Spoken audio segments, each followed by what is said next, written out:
قالت بصوت كأنها بتهمس. هو بيكدب عليك زي ما كدب علينا كلنا. بصيت ورا، لقيت البنت بتبصلي وقالت لي احنا كلنا عربيتنا فت على نفس الطريق من سنين، وهو جاي يساعدنا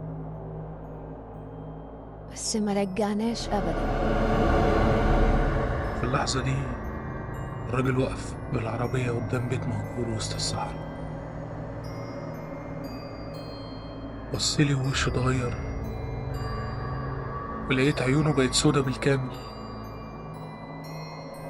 ابتسامته بقت واسعة بشكل مش طبيعي.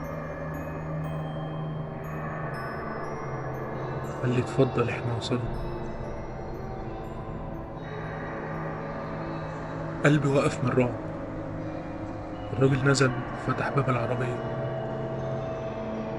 لقيت الركاب التلاتة اللي ورا نزلوا كأنهم إنسان آلي. مشيوا ناحية البيت،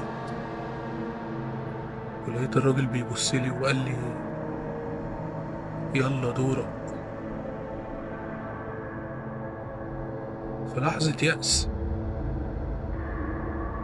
جريت، جريت بكل قوتي. وقعت على الأرض،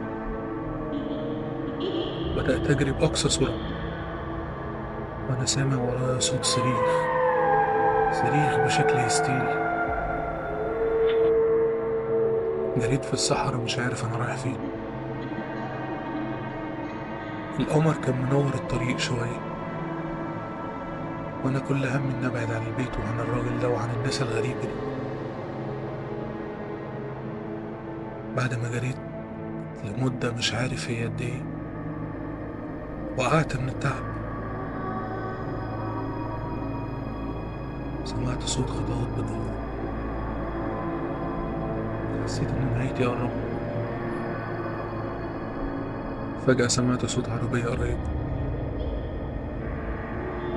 قمت بصعوبة وجريت ناحية الصوت. طلعت تاني لطريق الأسفلت، ولقيت عربية نقل كبيرة واقفة. السواق شافني وأنا بجري وبصرخ وقف.